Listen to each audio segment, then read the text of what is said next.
Before I take your questions, I would like to point out to all of you once again have access to the most transparent and accessible president in American history.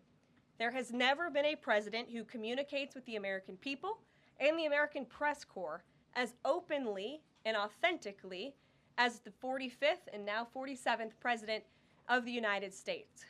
This past week, President Trump has held multiple news conferences, gaggled on Air Force One multiple times, and sat down for a two-part interview on Fox News, which aired last week. As Politico summed it up best, Trump is everywhere again. And that's because President Trump has a great story to tell about the legendary American revival that is well underway.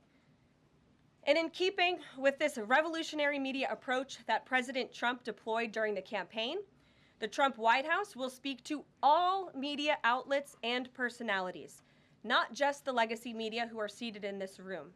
Because according to recent polling from Gallup, Americans' trust in mass media has fallen to a record low.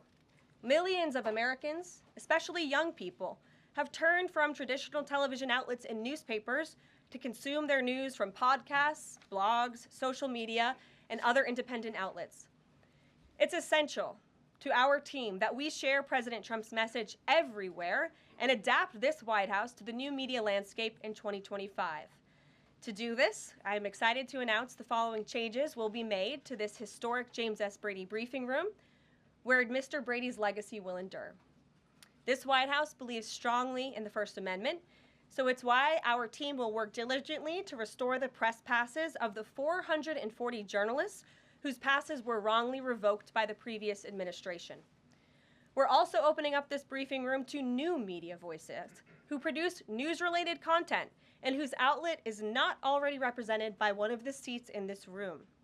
We welcome independent journalists, podcasters, social media influencers, and content creators to apply for credentials to cover this White House. And you can apply now on our new website, whitehouse.gov/newmedia.